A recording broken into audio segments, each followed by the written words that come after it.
Okay. Do you even remember how? I'm ready to go. Locked in. No, you're not. Your lighting is new. The lighting is very interesting. Is that too bad? No, it's great. It's a little selective. Is that better? Yeah, leave it on. Leave it on? Leave it on. Yeah. Oh my gosh. Okay. Still thinking of gun parts. I'm live right now. Oh my gosh. All right. Welcome, my lords, to the Well-Earned Comforts podcast. I'm Sam. And I'm Seth.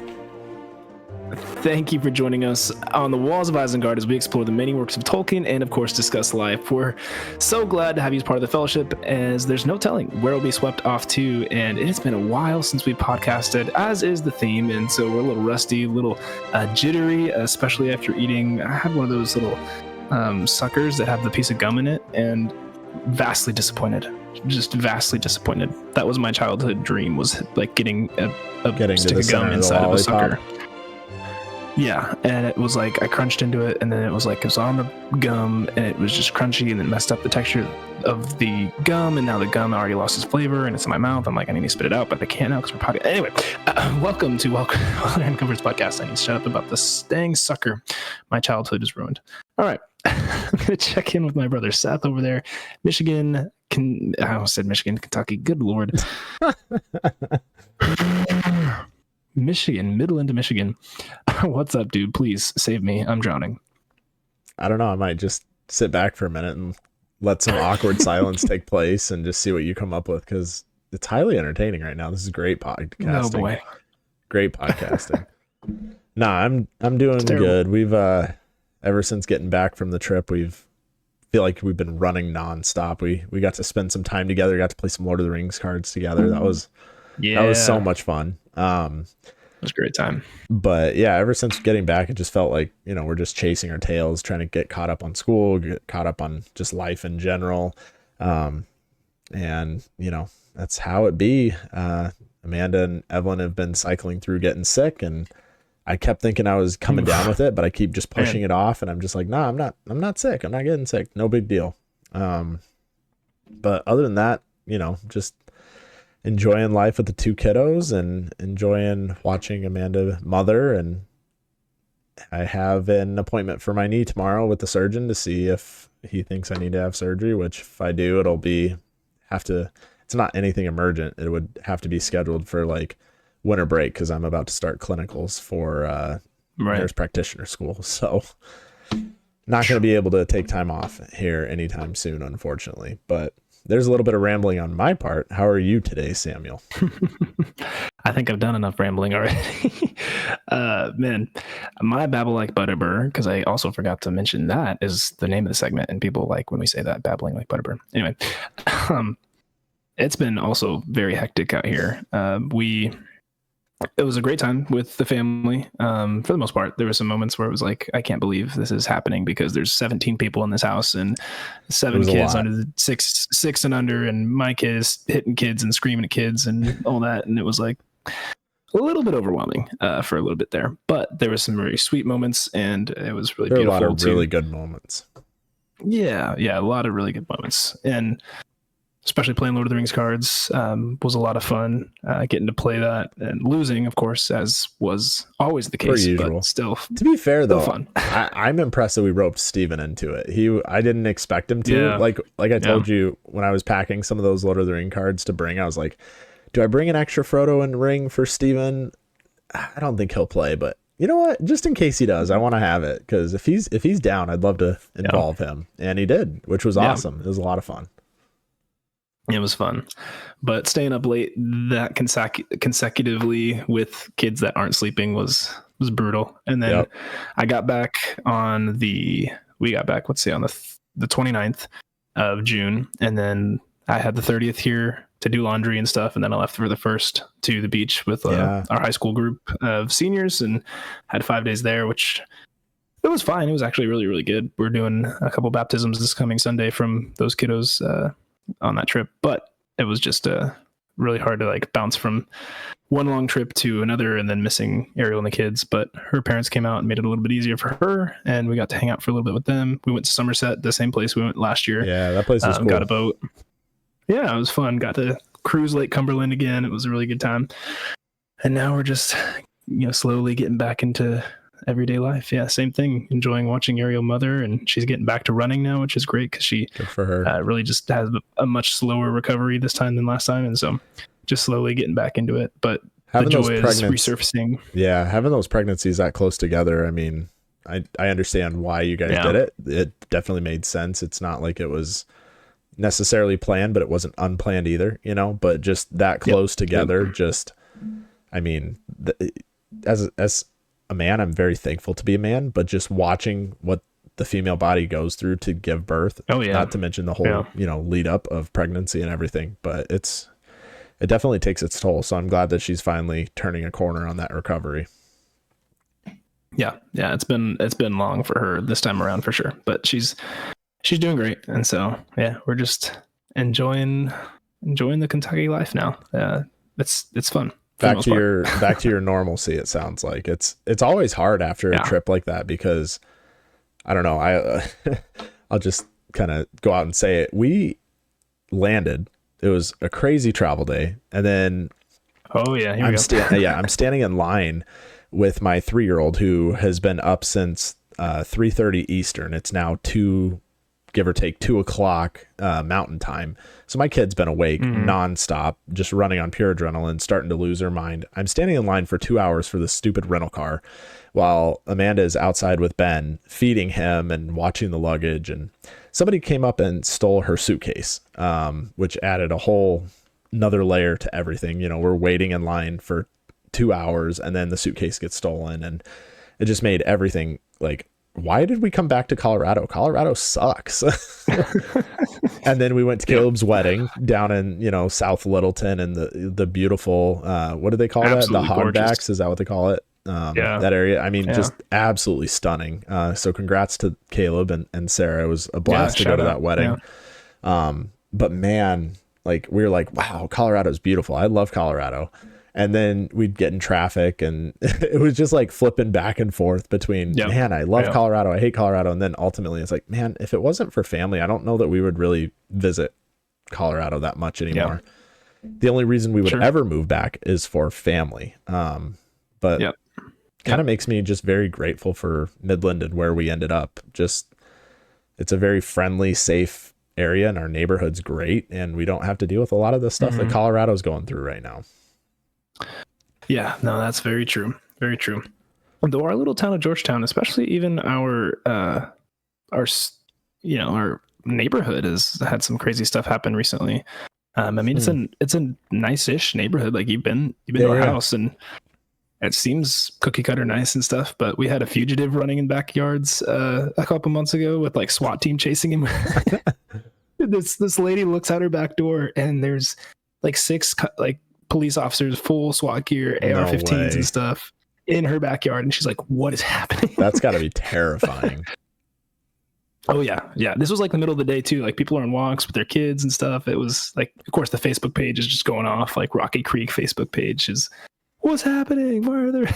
But yeah, so stuff like that. A little crazy. There was also a church shooting on Sunday down in Lexington. Oh geez. Guy killed 3 people in a Baptist church after shooting a Kentucky State police officer during a routine traffic stop. I think he was already on the way to the church anyway, but he got stopped by the police officer, shot him, didn't kill him, thankfully, just injured him, but then went to the church. And so just stuff that you're like, oh wow, I mean, it's still, even in a really quaint place like Georgetown, Kentucky, there's still evil all around, and it's hard to get away from that. So wherever there's people, there's evil. Completely. That's for sure.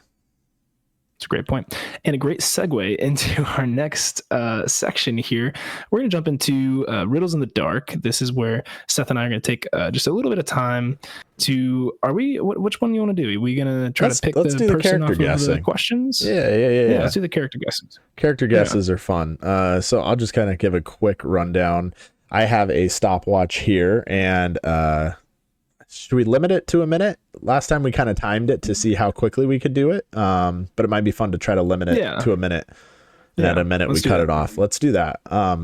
So one person picks a character and then you give yes or no, like you ask yes or no questions until you narrow it down to the character you think it is. This can be any character in Tolkien's Legendarium. I think Sam hit me with, who did you hit me with last time that was impossible? Was it? Yeah, I don't even remember. I think it was like Dior or something. Or no. No. It was. I don't remember. It was something ridiculous. So needless to say, I did not get it. It was Eldarion. It was Aragorn's son. That's right. Aragorn's son. Okay. Yeah. I think that's what I did. Yeah, I'm definitely gonna get that. So yeah, it's a lot of fun just to guess and see where we can go. So Sam, I have a character for you if you're feeling up to it. Yeah, let's do it. So how would you want me to hold up character as I? Would you like me to hold up the clock? Do you just give me? No, that's too much pressure. I'll just free ball it, and then you can tell me 10 seconds or whatever. Okay, let's see the free ball. If I need that. Sure, you'll need it. All right, are you ready? First question. Mark, get set, go. All right, is this character the first age?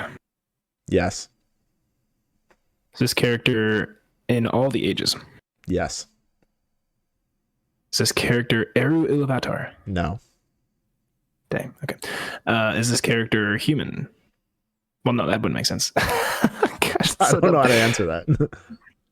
Is this character Tom Bombadil? No. Okay. Is this character a male? No. Is this character a female? Yes. Oh, well, I don't know. You said this is Tolkien's world. Come on now. This isn't Amazon. Could be a tree. Okay. Let's see. Is this character 10 seconds. Galadriel? No. Galadriel? No. Oh, okay. Is this character, what's her name? Melian? Nope. And that is time. Dang. Would you like a hint or would you like me to just give it to you? Is it a Valar or a Maiar? Neither. Neither one of those? Mm-mm. Is it Luthien? No. Okay, are we still playing? Or? No. Just tell me. It was Elwing.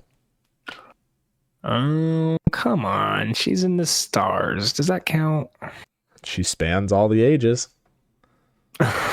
I told you last time that since you pulled one like that, I'm going to pull something crazy.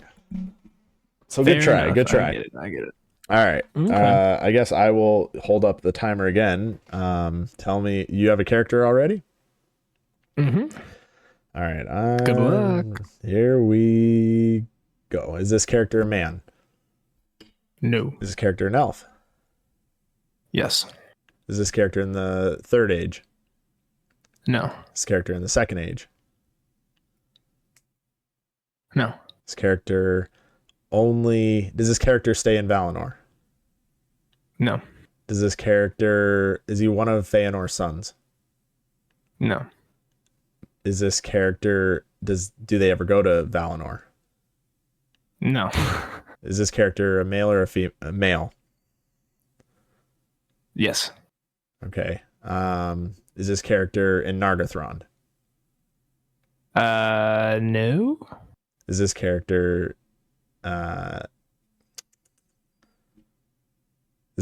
known for being a ruler? No. Is this Beleg Strongbow? No. Okay. That's time. Dang, it's hard for 1 minute. Yeah, that's tough. Where? Not known for being a ruler. What is it, like Cyros or something? I don't know if he's in No, Gwendor. So. Oh, that is okay.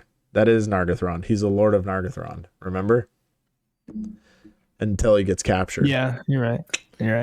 I don't know, Sam. Sorry. I don't know. A little cheat there. I don't know. That's all right. That's a good one. Gwendor's a good one. I like Gwendor.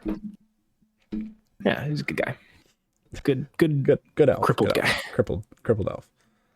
All right, Sam, take us into what we're going over today. Yeah, so I don't think we have any new tidings of the Fellowship, other than just got to hang out, like we said, with Caleb and Luke and Dan, Linville, and Lydia, of course. All the Linvilles, which was a lot of fun. Luke and I talked about the podcast. He gave me some good tips and pointers, and he said that we've been getting a lot better sound quality and content over the years. So yeah, we have been doing this for a minute, haven't we? Yeah, it's been a couple of years, which is crazy. But yeah, so no new tidings of Fellowship other than that, but our meat and potatoes today is going to be a little bit different. And so rather than going into like lore depth of things, especially with this stage of life, Seth and I, we want to keep podcasting. We want to keep just hanging out together, honestly, but also creating content for you guys. And one thing that we wanted to do was something a little bit less heavy as far as just prep time for us, and something a little bit easier to talk about and have dialogue around. And so we have decided to do a character portrayal. And so we've each picked one character that is a good portrayal in the movies, like a good one-for-one movies and books, and one that's really bad character that's in the movies that's also in the books. And so I will start us out with a good character, and we don't know which ones we've chose. So we might have chose the same ones, though probably not, but it's possible. But we're gonna have some dialogue. We'll see if we agree, disagree on these characters kind of and just their a portrayals, both in the movies conversation. and the books. Yeah. And at any point, like if you agree or disagree with us, make sure to make note of that and email it to us or reach out on social media or something and give us your thoughts as well. But for my good portrayal, this is a character that I thought was a really good portrayal of a character in the book. Is King Theoden of Rohan. Ooh, all right. Disagree, agree, same person for you?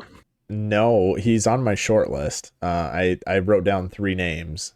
He is on my short list.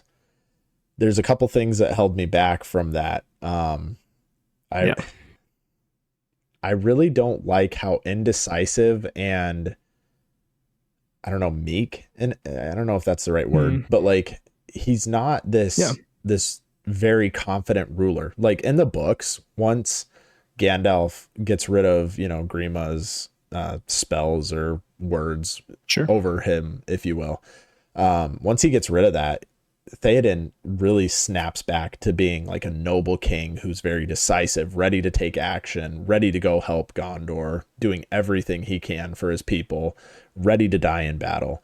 And I feel like Peter Jackson kind of shifted that a little bit. Now, with that, he did. I do think the Ride of the Rohirrim and the speech that he gives is the best scene I've ever seen in any movie at all, ever. And so that is kind of a, that's kind of a leg up, but I'm curious to hear your thoughts. Yeah, so as I was thinking through this, the things that kind of came to mind were mainly the speech, the heroic moments, the death scene, his emotion towards his son, towards Eowyn and Aemir, and like the relationships that he had with them. Obviously, I think they made it a bit more personal in the movies just to kind of make it more heartfelt.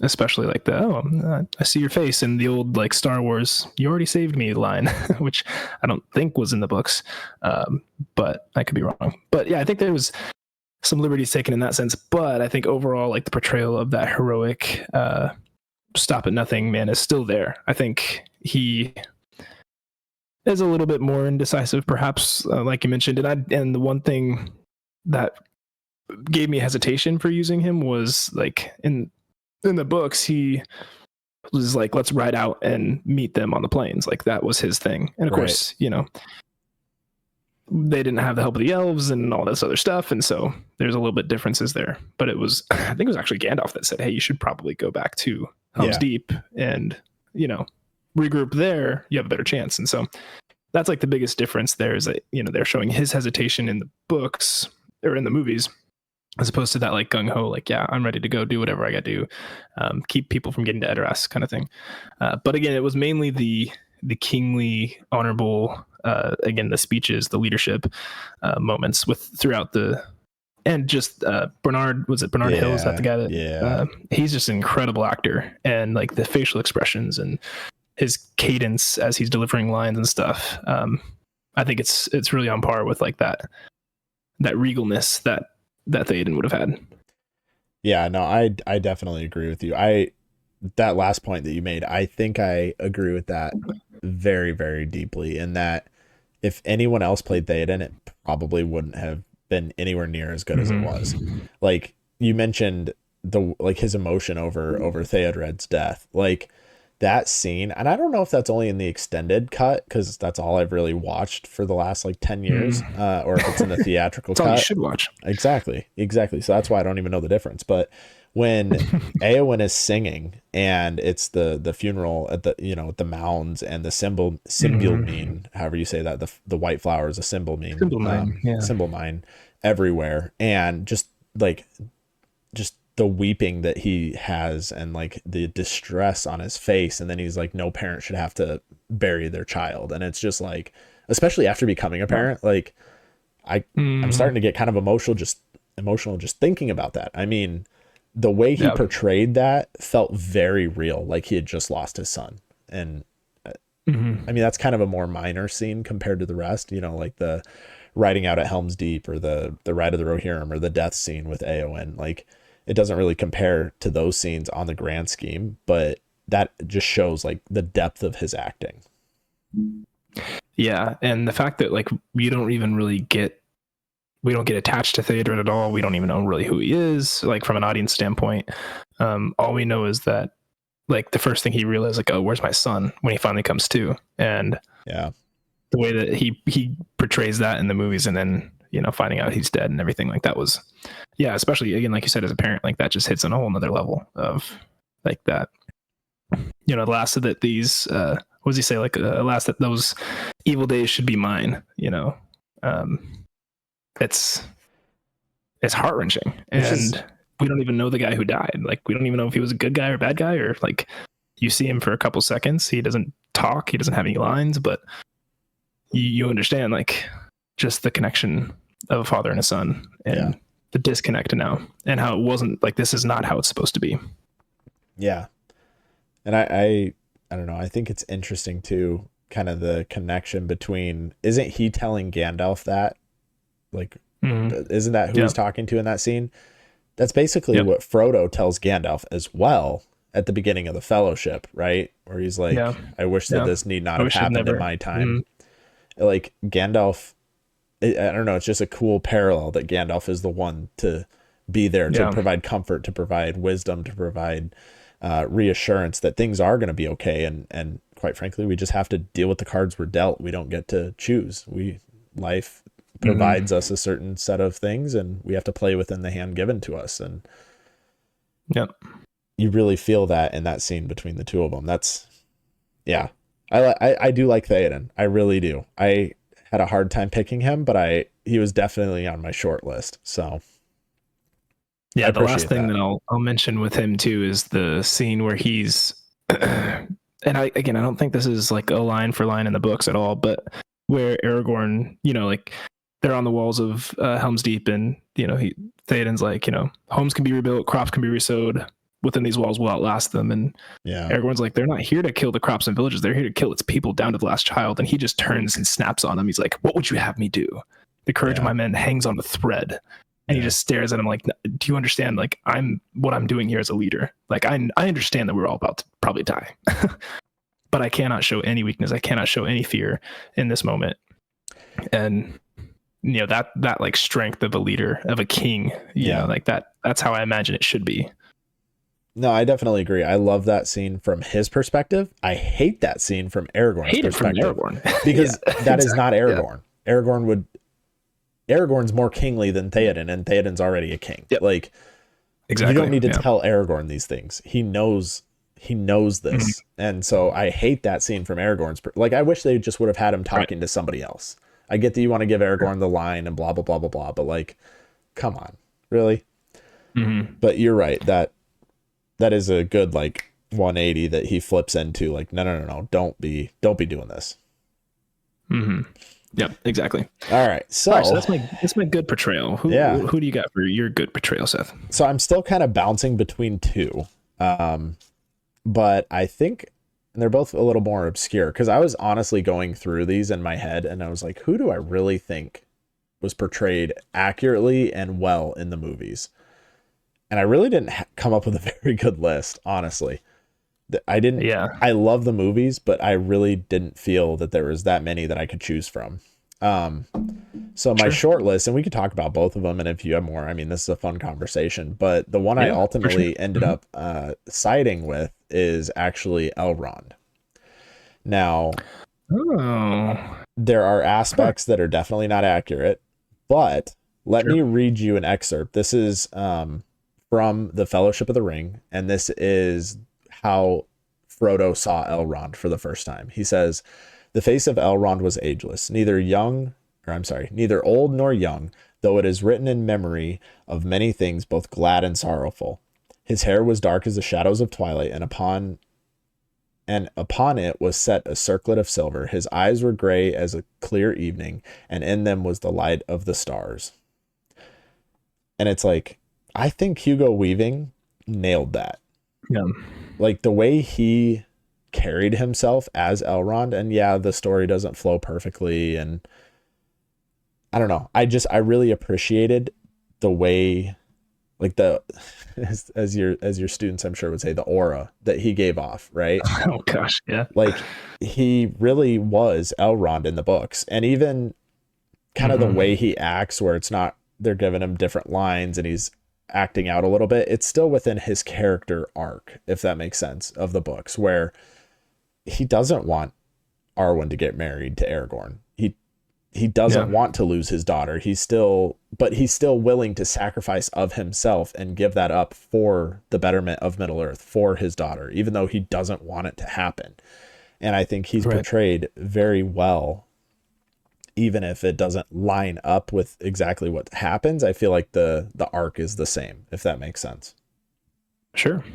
Yeah, no, I agree. I think that's a really good choice. And I think especially of that line when I think it's in the Two Towers, when they like flash back to him and Arwen talking, and he just kind of looks at her. I don't remember if he says it in Elvish or English, which I love how much Elvish he did speak to. I can't imagine like as an actor trying to memorize all that and, you know, get the pronunciation and everything. But he said something along the lines of like, "Do I not also have your love?" Like as he looked at her, and I think he grabs her hands, and like, you know, a very tender moment between like a parent and a child. And it's like, do I not also have your love? I know you're got the hots for this guy, but like, I'm still your dad. And then she just kind of crumbles like, yeah, you still have my love, and give him a hug and stuff like that. Right. That was a really like tender moment. Shows the love that he has for his only child, right? I mean, it's your only child. Of course, you know, you've had what, 2,000 years. No, he has 2 kids. He has 2 more kids. Well, yeah, I guess only daughter is what I meant to say. Sorry. Fair enough. Yeah. I know he's got was it Elrohir and Eladon and Elrohir? Those are the boys. Yep, the boys. Again, they don't exist in Peter Jackson's, so that's what he's only got one daughter, one child in Peter Jackson's. Fair enough. I see. But yeah, that moment, like, you know, father-daughter, like, was really precious. And I know I made a YouTube video on this a long time ago, so if you feel like you want to scroll back and learn about Elrond a little bit, he was just a character that really intrigued me. And more so in the books than the movies. But when you think about everything that he had been through and the sorrow that he's seen in his life, and I'm trying to remember, I can't even think of everything, but so his parents, Arendelle and Elwing, just like dipped out. They're in the stars. They're in the stars at a very young age. And he was raised by the 2 elves who basically slaughtered all their kin, right? At the 3rd kin slaying, Maedhros and Maglor, right? And they eventually get the Silmarils back. They die. So him and his brother are then left. And one of them decides, no, I'm going to be a man. Sails off to Numenor. Probably never sees him again. So he's lost both his parents. He's lost his pseudo parents. He's lost his brother. Then, you know, he ends up going under Gil-galad. He is basically second in command. Gil-galad basically adopts him, loses Gil-galad. This is his mother-in-law. Yep. I mean, literally everybody is just his wife, you know, Celebrian, right? Yeah. I don't know. I'm drawing a blank. It's Galadriel's daughter. Yeah. That's why I said he kissed his mother-in-law. That was. I thought you said lost her. I was like, yeah, eventually, but not really. That makes more sense. Yeah. He smooched her, didn't he? Yeah, he apparently just to slip her a key that apparently nobody could see. Yeah, that show's terrible. But he loses his wife because she gets captured by orcs and tortured to the point where she's not dead, but she just can't live in Middle Earth anymore. She's like, I gotta go, I'm done. And so he loses his wife, and then he loses his daughter. So his entire life is just like putting everybody else ahead of him and losing people, but still fighting for the good of Middle Earth. And I just felt like Hugo Weaving and the way Elrond was written in the movie represented that and the depth of his character, even though they don't explain any of it. No, that's a really good point. You definitely feel the sorrow in his cadence and the way that he holds himself and the way that he talks to everybody. And like, this is your thing to deal with. Like, I've seen my stuff. And yeah, I think you're right. I think Hugo even did a really good job of doing that. I think the one thing that I would have liked to see better is his interactions with Aragorn, when he's like encouraging him to, like, you got to go be king, from the very beginning. Like, if you want my daughter, like, you have to become king first. And, waiting until the third movie for that, for whatever reason, and then having that moment, like, before the Paths of the Dead and stuff, it was still a good moment. Like, if Tolkien had never written anything before, like, you'd think, okay, that was like a good encouragement. Like, Elrond was the person that needed to come and be that for Aragorn, sure. But like that's what set Aragorn on the quest. Like, that's what gave him all the steadfastness that he needed. To do everything that he'd done up to that point. And so that was my big, which isn't even like the portrayal of Hugo Weaving at all. So I can't give him fault for that. He's just following orders. But well, that's what I mean, that he still followed the same arc, even if it was out of place. Yeah. And so I mean, it's just such well-written material where he's like, yeah, my daughter will not become, the wife of anybody less than the king of Gondor and Arnor. Like, you better have reunited the kingdom and destroyed all the evil in the land before you can even think about my daughter. It's like, yes, sir. Kind of very similar to like Beren and Luthien in a way, Yeah, absolutely. Well, very cool. I like it. Yeah, Elrond's a good choice. Now we get to have a bit more of the negative discourse here on which character, and there's a lot to choose from. There honestly is. Like, again, knowing how, again, Peter Jackson's Lord of the Rings is still but the best thing that's ever hit cinema ever. Like, I will always be behind that. Agreed.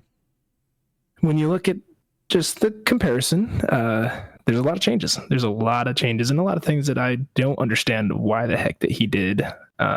Some that I understand why he did it, but still disagree with it. And especially when it comes to a lot of different characters that I think could have been up there. So an honorable mention for me, because this would not spend much time at all to talk about, but Farmer Maggot. Instead of just being like a pitchfork or whatever he's going through the field with. Yeah. You don't even Farmer see Maggot is a champ. He's a champ in the books, man. And he just gets completely snubbed to this scary farmer that chases Merry and Pippin off a cliff. And there's so much more to him. He stood off in Nazgul. Like, the dude was BA, like, seriously. But even in the Fellowship, Tom Bombadil is like, yeah, Farmer Maggot. Like, I forget exactly what he says, but basically, like, he knows stuff. Like, Farmer, like, he implies that like Tom Bombadil talks to Farmer Maggot. Like, come on. Right. Yeah. I mean, the guy's a legend. He is. So that was an honorable mention, because again, there's not a whole lot of dialogue or discourse to have around that, especially with the couple lines he has in the movies. But none. Yeah, there's none. But the one that as I was thinking about this and just, again, like reading the books and the dialogue, and it's just really bad, I've noticed. And it's not that I dislike this character wholly in the movies either, but it's just a really bad, I think, portrayal. And that's Legolas. Sorry, ladies. Sorry. All you fangirls out there, he did not. I mean, that was a really bad portrayal of an honestly really cool character in the books. Oh, yeah. I get that, Peter Jackson wanted his superstar on the team, somebody who could just do the most random crap for special effects and for humor and for, you want that, I guess. But I mean, Legolas is so like tender in the books he's so thoughtful, compassionate, and he's always singing and his line, and telling tales. And, yeah. Like you get the idea that this guy's been around for a long time, whereas in the movies it's like it's still kind of just like a little sprite elf. And I get, like, again, the dialogue between him and Gimli, it's hilarious, it's funny, it's well done, just from a semantical standpoint, not from a Tolkien standpoint, but it's just not at all what we see in the books as much. And that even the relationship between Legolas and Gimli, there's so much more dialogue between the two that I would have loved to see in the movies, especially when they're talking about like going to the mines of going to the mines of Helm's Deep, and then going to going through Fangorn when they're talking about it. Exactly. Like you see that friendship develop in a more deeper way, like a deeper level, that you see in the movies. It's just like, I guess we're joking around, and never thought I'd die fighting side by side with an elf. How about side by side with a friend? Oh, okay, I can do that. Like that's where it's fun, it's cute, but it's not at all like how Tolkien wrote the two characters. And so he was for sure my bad portrayal. He's on my short list. Again, I had a hard time. Well, actually, I didn't have a hard time. There's two that bugged the living crap out of me, and we'll talk about one of them. So I wrote down 4 as my short list, and he was on that. Nice. Really, I didn't notice this initially as a kid. Every single one of Legolas's lines in the movie is explaining what's going on in the story. He doesn't have like legit lines. His lines are like, a red sun rises, blood was spilled this night. And then it transitions into like, he's always explaining the next thing. Yeah. There's no depth to it. Yeah, exactly. Like you can hear it chanting, the voice chanting. And he's like, there's a foul voice on the air. And it's like, dude, come on. A diversion. It's my favorite one. Yeah, like yeah. Thanks for explaining this. Buddy. Yeah. I mean, I get that they kind of, it's just impossible. And that's maybe part of why people thought that Lord of the Rings would be impossible to accurately adapt to film, is because of nuances and intricacies like this, where you just can't foster the relationship between Legolas and Gimli in a movie the same way you do in the books, because in the books there's just these little things back and forth, but it fits so well. And it's like, if that's not in play, like if that's out of place for the movie and the way they need to film it, you miss out on those moments. And Legolas missed out on every single moment that he has in the books. He's like I don't want to call him an idiot, but he's just like a very serious, like one-liner type of person in the movies. Yeah. And maybe it's because it was like Orlando Bloom's first big thing. Like maybe they didn't trust him with long, thoughtful lines. I don't know, but even like the battle fight count of Two Towers, and the extended, you get he pulls out his bow and shoots the Uruk underneath Gimli's lap, and he's like, well, he's twitching because he got my axe embedded in his nervous system. Hilarious scene. Love it. I laugh every time. Great scene.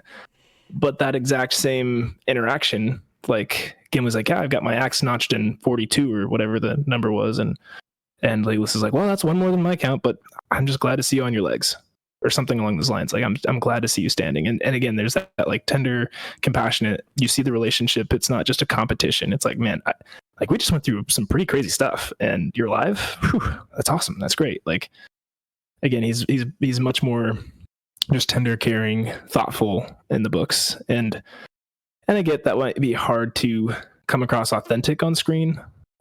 Maybe it could come across super cheesy, especially with a young actor like Orlando Bloom, who hadn't really had much to prove at that point already. But yeah, you make a really good point about that. I forgot that wasn't that like actually his first movie, or like his first legit movie, I guess. I mean, I think he was something young. As a kid or something, but first big thing. Yeah, no, Legolas is definitely a fantastic pick. I get where you're coming from for sure. That's why he was on my short list. I was like, I can't think that he was well done at all. Yeah, agreed. So you say you had 4 picks. Let me see if I can guess them. Just knowing I'm you. sure you. Well, So, you may not be able to guess the last one, but so we have Legolas on there. So we'll say number 4. Not in no particular order. We have Faramir, we have Aragorn, and part of me wants to say Boromir, but I don't think it is. The other part of me maybe wants to say Isildur, but I don't think you picked that just because there's not enough time of that. So maybe the last one would be Pippin. No. I actually think Pippin's not super far off, to be honest with you. He's a bit too comical, but you're right. He's a bit too much, but yeah. To be honest with you, Merry was almost my one that I liked. Merry was the other one on my short list because, and I'll just go into this real quick. Merry really is a leader in the books. He's very much a leader. He's a leader getting them, out of Crick Hollow. He's a leader because he saw Bilbo fondling with the ring and disappearing from the Sackville Bagginses. Nice. But he was aware of all these things, right? And he's a leader, and he helps by looking at maps and stuff. And he just is always a pretty sharp guy. And he is definitely comic relief in the movies, but he still carries that weight, at least in the dynamic between him and Pippin. So I really like Merry in the movies.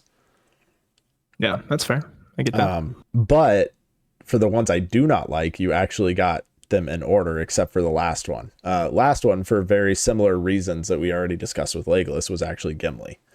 Gimli again is limited to comic relief, and he's there to have banter with Legolas. He's like Legolas's counterpart. You know what I mean? And again, in the books, there is so much depth to his character and so many different things that he discusses, and you learn about his character, and it's just like, wow, he's great. So Gimli was on my short list as well for pretty much the same exact reasons as Legolas. Sure. But I went back and forth between the two of them. So yeah, that's fair. I mean, I don't blame you at all. But yes, you definitely nailed my first two. I really couldn't decide if I was going to pick Faramir or Aragorn because they were both horrifically portrayed in the movies. Honestly, though, Faramir in the books is probably my favorite character in all of Tolkien's Legendarium. Wow. Probably. And he was done so dirty. So again, let me just read you a couple of lines from Faramir in the books. This is when he's speaking with Frodo and Sam and Henneth on Aun after capturing them. Now, if you remember in the movies, right, he's all about to steal the ring, and he's tempted, and then he actually decides we're going to take him, and then they're in Osgiliath for some reason. So all right, we shouldn't even be here. It's a great speech. Sam gives a great speech. Yeah. But but yeah, by rights, you shouldn't even be here. You weren't there. But yeah, let me read you a couple of excerpts from Faramir during those interactions.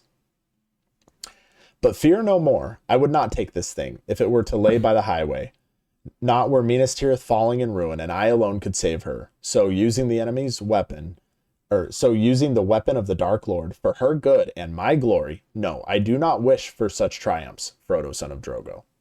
This is when Frodo accidentally reveals that, or Sam accidentally reveals that he has the ring. Think about that. That is nowhere near the way he's portrayed in the movies, and there is not an ounce of temptation within Faramir. He does say, like, here I have you, a host of men at my call, but he immediately flips into nope. And then he even goes as far to talk about his brother Boromir, and he's like, okay, now I understand, and I feel bad for Boromir because the temptation was too hard for him because I know Boromir, and it's not like he's mad at Boromir. He genuinely feels like the trial put before Boromir was too much to handle because Boromir is basically what they portrayed Faramir as. Yep. So, I don't know. And then let me just read one more, and then I'll let you have your thoughts. But this is, again, Faramir speaking during the same scene. And he says, war must be while we defend our lives against a destroyer who would devour it all. But I do not love the bright sword for its sharpness, nor the arrow for its swiftness, nor the warrior for his glory. I love only that which they defend.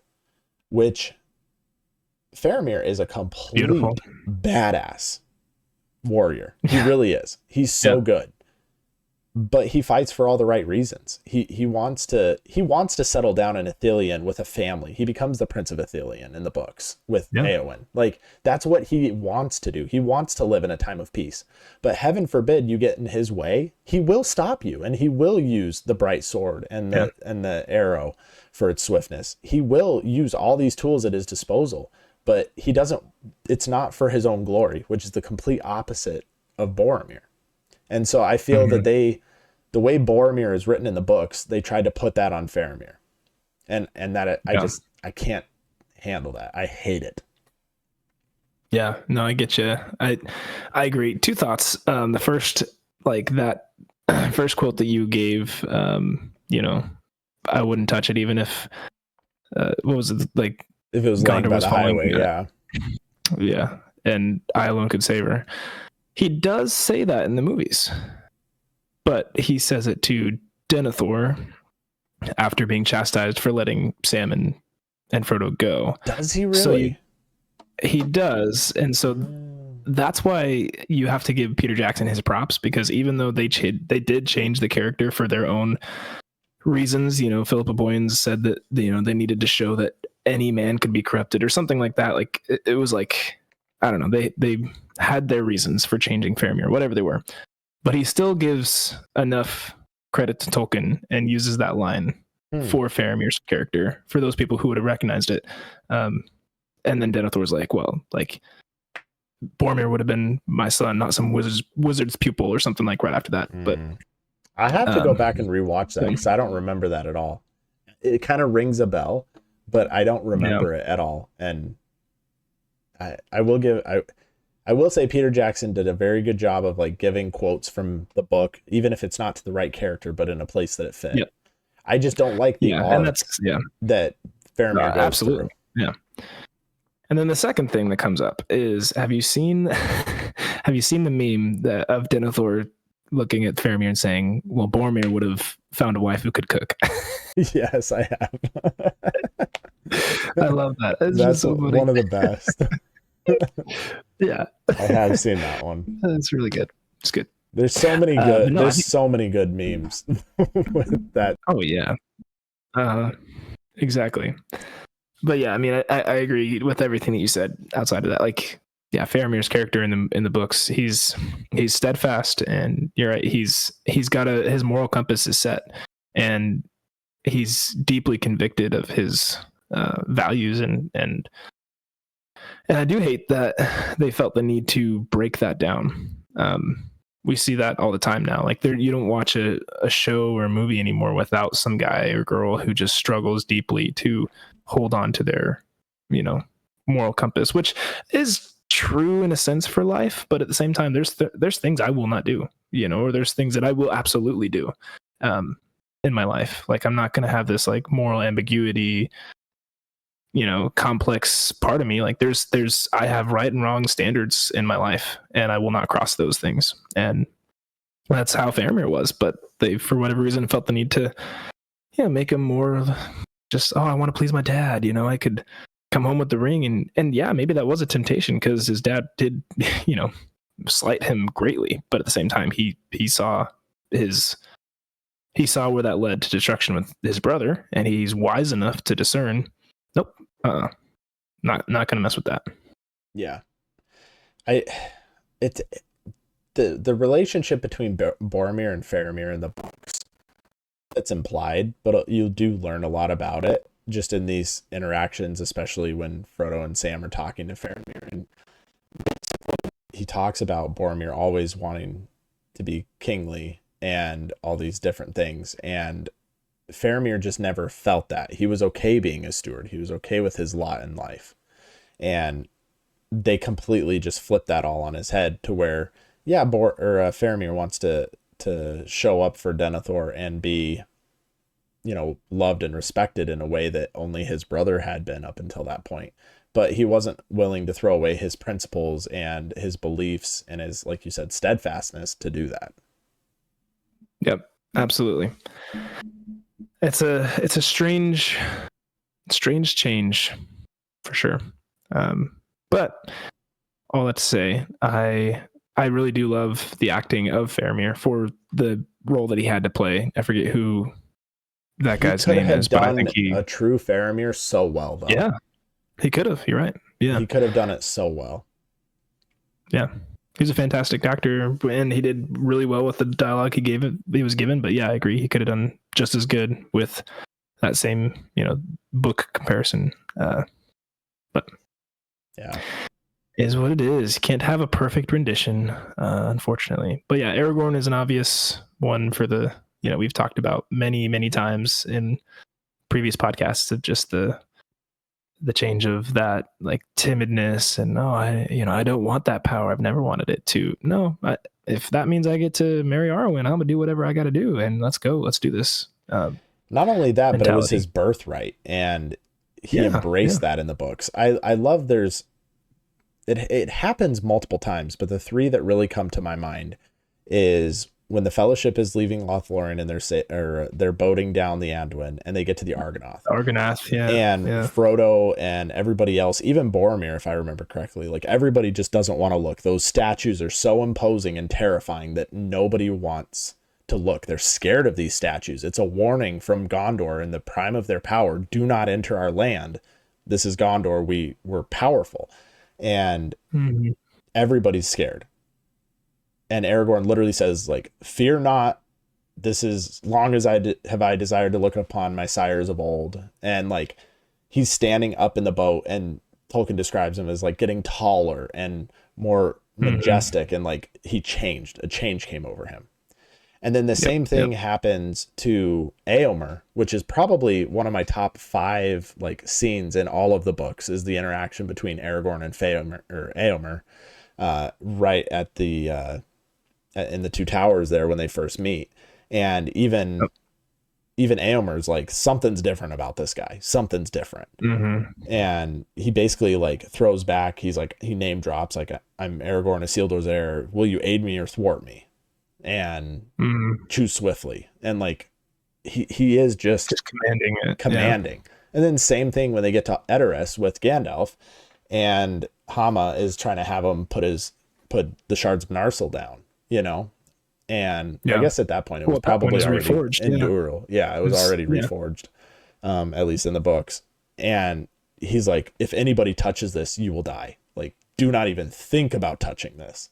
And it's just so different than the way he's portrayed as, like, this timid, like, like, his shoulders are in, and I don't want to take power. And like, in reality, he's arguing with Gandalf the whole time about what to do, And then in the books, he decides that I can look into the Seeing Stone. And it's not like the way it's portrayed where he drops the stone and, like, after seeing Arwen. No, in the books, he saw it and he showed Sauron, like, hey, it's me. You feared me for a long time. You were worried that this line wasn't broken. You were right to fear this. And guess what? This stone is mine, and I'm going to bend it to my will against yours, even though you're a Maya.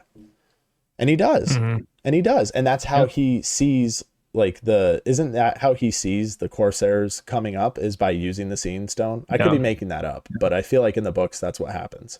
No, I'm pretty dang sure that's true. Yeah.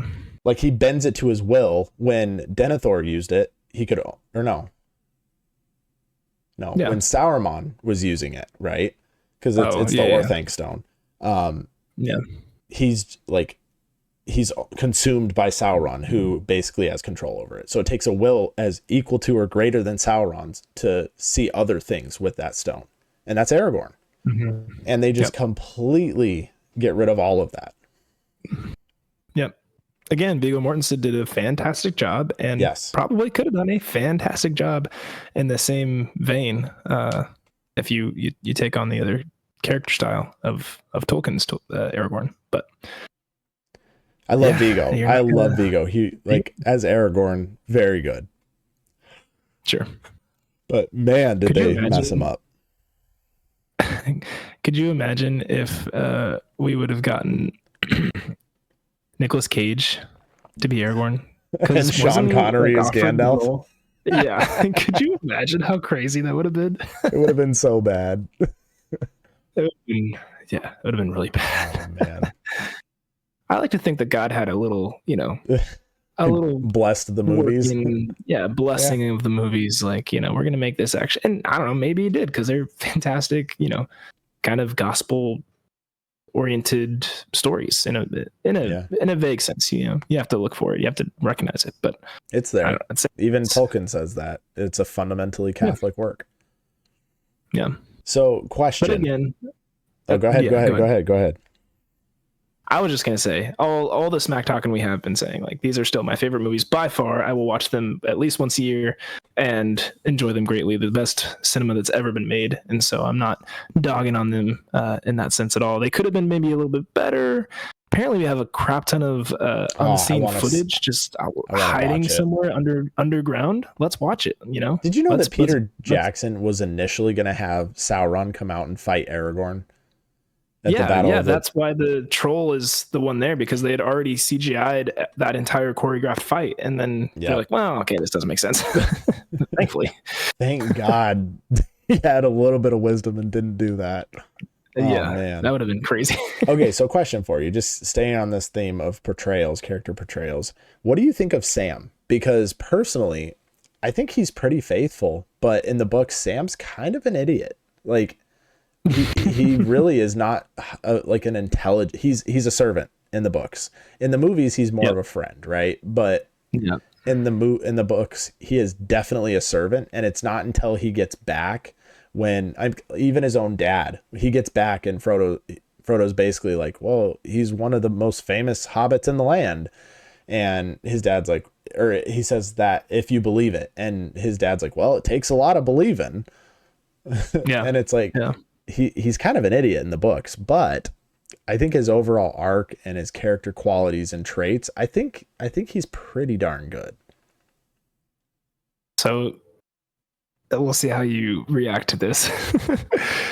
The animated Lord of the Rings, Ralph Bakshi or whoever directed Rankin that one, Bask.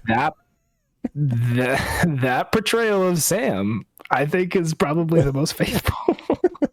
Just a complete moron.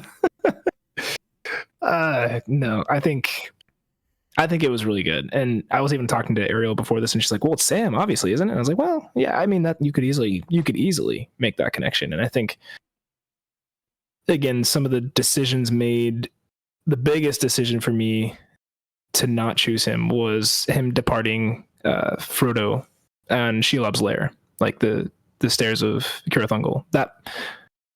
That would never happen. Like, Sam would never leave his master. Never. Yeah. As you mentioned, he's a servant, and his job, as Gandalf said, was, don't you leave him, Samwise. Like, and he won't. Like, that whole scene, I get the, they're trying to sow the seed of deceit with Gollum and the ring and Frodo, but no, they walked in hand after realizing Gollum did give him the slip and deceived them, and then he fights both Gollum and Shelob in there, and Gollum runs away from him because he's so awesome, and then he fights Shelob, obviously, and that whole scene on the movies was really good. Yeah, but I think that was the biggest issue for me, that I was just like, he would never have done this. He would never have left. And that again, nothing against Sean Astin, because he did a fantastic job. He was just doing what he told. He was Sam. He was Sam. He was. Yeah. But that even adds another character that's like, Frodo was done dirty as well.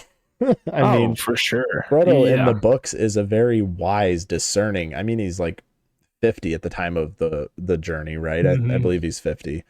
But he is a very wise, discerning, well-spoken, thoughtful. His actions make sense. He understands the gravity and the weight of everything, as opposed to just, and I gotta say, I don't like Elijah Wood, honestly. He was not a good Frodo. I will say both of the guys that played Bilbo, fantastic. And I think maybe Bilbo's a little too whimsical to be what Frodo's going through at the time. But I wish that they would have had somebody else for Frodo, because he's just way too weak to be Frodo. Like, you are the ring bearer. You are bearing the burden. And yeah, they portrayed him as bearing a burden, but he was doing it very poorly. I don't know. And Elijah Wood, he was what, 19 or 20 when they filmed? Yeah. I mean, he maybe 21. I don't know. He was young and Sure. much younger than Sean Astin and the other Hobbits and stuff, which again, he's, I think, the oldest, if not like, He is. Yeah, he's the right oldest. on the same age. Yeah.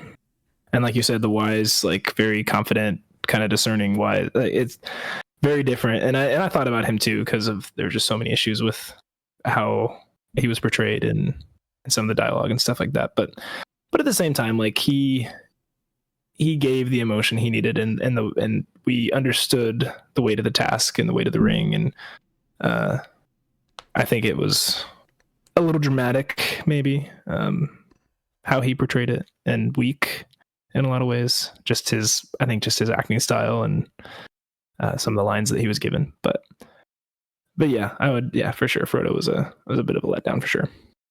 Yeah. It's Ariel's least favorite. She hates Elijah Wood as Frodo. She's like, he's such a weakling. Like, he's so. I'm like, yeah. I mean, that's in the movies, yes. That's really interesting because Amanda says the exact same thing, and I wonder if there's something in women that is off-putting about the way Frodo acts. Yeah. In the movies, like if there's something ingrained in women to be like, that's not somebody I would want to be tied up with. You know what I mean? Sure. That's just interesting that Ariel feels the exact same way that Amanda does. Well, and when I read her the books, and I haven't read her in a while, but every time I would like use Frodo's dialogue, I would try to match a little bit like the Elijah Wood voice. Like I always kind of match like the voices of the movies, unless I just don't like them or there isn't an actual voice for this character or something. But like it's a soft English accent that I'll do, and she's like, it reminds me of the movies. Can you do something different, like just a different voice for Frodo, and then I'll like him.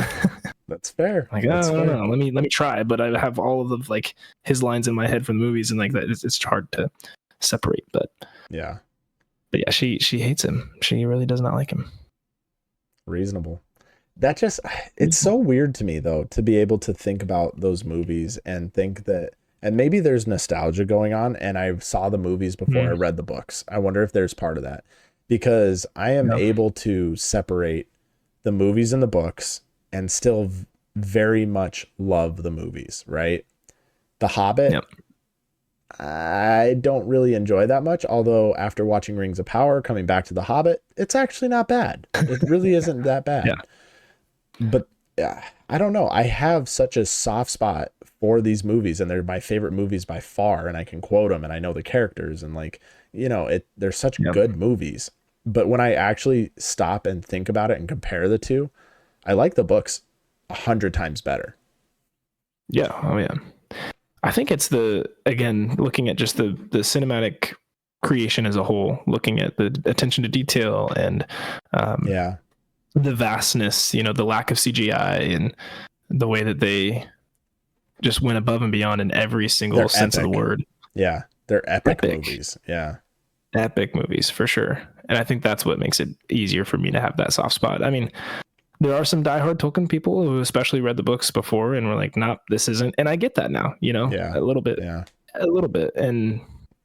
But yeah, I think looking at just the amount of work, effort, money, time spent into the way it was even created, the way they were filmed, it wasn't like chronological. It was like, we're just going to like bounce around, like the way that they kept it all organized, and just such a vast project. And yeah, I mean, we could keep going on and on about all the characters that didn't do a great job of portraying, you got, I think another big one for me would be Treebeard or any of the Ents, really, Quick Beam, all that, like that whole spiel. But again, they're amazing movies. They're amazing movies, and I'm very, very thankful that they're around. Yeah, I completely agree. Kind of, unless there's any other characters you want to talk about, not so much. I kind of wanted to pick your brain a little bit because I finished recording my concerning Hobbits lines. I think it was right before we left. It was literally right before we left for the trip, because I was talking and I was like, Lane, I don't know how to record. I'm supposed to be yelling, like these are dramatic lines. And I can't do it when the kids are awake because they're yelling in the background and they're running around. You know, Evie's running around and Ben's screaming. And it's like, I can't do it while they're asleep because I'll wake them up. And he's like, honestly, dude, you got to just do it in the garage at nighttime. And I was like, oh, I didn't even think of that. So I was doing it in our garage, which at the time, probably like 110 degrees, you know, and just sweating my butt off. But I was having so much fun. And I was in there. My voice is getting all raspy and raw. And Amanda actually came out and she was like, I think it was like 9:30. She was like, Seth, somebody's going to call the cops. You're just screaming in the garage. I was like, quiet time isn't until 10 o'clock. And if they call the cops, I'll talk to them. Like, I'm having fun. She's like, all right, well, just chill out a little bit. But then she obviously was like, all right, it's fine. It's fine. It caught her off guard how into it I was getting. But I was having fun. Like, sure. It's not good. I don't expect it to be like an all-time performance, but I'm just curious because I don't want to spoil too much, but we get lines back to back, but we did not record them back to back. So a lot of the dialogue that we each had is maybe not directly to each other, but involving each other. Right. And so I'm curious how that was for you and what your experience recording was. Yeah, so I went into the closet, surrounded by like all of our hanging clothes and stuff, thinking that would be a good place to do it. Because there's some of the yelling, screaming parts. I was like, well, yeah, Bear's up and away. You know, he's far enough away that it probably is okay. Ellis is too young, like didn't really. Sure. He was already awake anyway. But yeah, it was a lot of fun. Like playing with them, and then I would do a few. I'd bring him back, and I'd play him for Ariel, like play the recording for Ariel and get her 2 cents on it, and she'd be like, "Oh, that sounds cheesy, or that sounds fake, or that sounds real, but it doesn't sound like good enough, like loud enough or quality or anything like that." And so playing with it a lot and just getting into what that would be like, and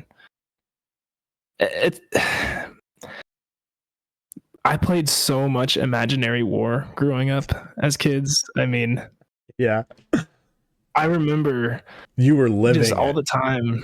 I was living it again. Like I was I was imagining what was happening. It was like, why did this ever leave me? I mean, I get why it left me. I'm, had to mature, I had to, do my responsibilities and all that kind of stuff. But at the same time, like I kind of felt like that kid again in the basement where I'm literally laying out all the weapons to cover the floor of the basement to just make it seem like this epic battle that we had. You and Steven would be hiding behind the couch while we watched Swiss Family Robinson shooting the pirates as they were climbing up the hill. I mean, like, I know exactly what you're talking about. Yeah, exactly. So I just was like kind of inserted into that imaginary world of fighting again and thinking like, oh, this is so much fun. And I really do I get why as an adult, you just kind of mature and you are hit with reality and bills and insurance and all adult things we have to deal with. But it was a very wholesome moment for me to kind of go back into my just imaginary head and play. Well, that's a good way of saying it. It was play. And for me, when I first started recording it, I was just trying to be so precise and like I'm saying the lines and as I started just getting into it more, I was like, I need to just live it. I need to be in the moment. And I let some like shakiness get into my voice. And like, I don't know I recorded like multiple different takes of every single thing. So I have no idea what they'll choose. But it was fun to try different, like, all right, this one's going to be very stern and very commanding. And then this one's going to be a little bit more afraid. And then this one's going to be super aggressive. And like, just, it was like, all right, this is kind of fun, Yeah, you get why people actually like acting a little bit, Yeah, it maybe is it's not as nerdy as we thought it was growing up. But... No, it definitely is. I let Amanda listen to. I was like, "Hey, Amanda, listen to this one. I think he might use this one," and she just starts laughing. I was like, "Is it really that bad?" And she goes, "No, it's not that bad. I know you, and I can't help but see you." Yeah, exactly. Yeah, same thing with Ariel. She's like, this is just so hilarious, like coming out of your mouth right now. Right, exactly. Not that it's like horrible, which by all means I don't expect it to be great, but she was just like, it's just you. Like you're still you, and it's kind of funny that it's you. So yeah, I wanted to hear your perspective on that because I had a lot of fun, and the way you described that as playing I like that. That's exactly what it was. Yeah, and I think that's how Lane feels too, just like seeing it all come together. And Again, we've talked about it before, but go listen. The first episode is out. Chapter 1 concerning Hobbits is out. You can find it anywhere on the podcasts. It's really good. It's all just fan built. There's no money in it outside of like what Lane's put into it, and so it's a fantastic production, and we're a little bit of part of that. A couple episodes, a little bit. So yeah, our own little piece of the Shire. Yeah, we get our own little stamp of Middle Earth in a way. Yeah. But yeah, make sure to check that out. I think we're past that hour point. I think we need to we need to light some beacons. What do you think? I think it's bedtime. Yes, I think we should light those beacons. Yeah, considering both of our kids are probably going to wake up the next couple hours right as we hit REM sleep and ruin our moods. It's been every night for the last week. Yeah. Yeah. Loved all the travel and the reunions and stuff, but it did not do any favors to the sleep schedule by any means. But nope. Enough of two old men talking about their sleep problems. This is the part of the podcast where we, Gondor, are going to call for aid. We're going to break in the halls of Metaselden and shout, "Gondor calls for aid." Will you, Rohan, answer? If you enjoy the podcast, please light a beacon of your own by sharing with fellow friends and fans. Don't forget to like, subscribe, leave us a review. Check us out on our YouTube page. Go watch that Elrond episode that Seth put out there. It's really good. There's really cool art that goes along with it as well. He also did that Faramir one too that are really good too. So make sure you check those out. Please tell us who you think did a good job of portraying their character in the movies or did a really bad job of portraying their character in the movies. You can email us at wekpodcast@gmail.com or just find us on social media, send us a message, whatever that is. If you are like Scott, who can text me, or Luke, who can just text us. We'll talk about it. We'll have some Discord. We want to do this as a fellowship for sure. So no idea really what to expect for next time. We might just have an episode again if we Concerning Hobbits comes out, episode 2. We might just have a recap episode for us to talk about our experience and what we liked about it. So I don't know. We'll figure it out as we go along. But until then, we thank you so much for joining us for some well-earned comforts, and we bid you a very fond farewell.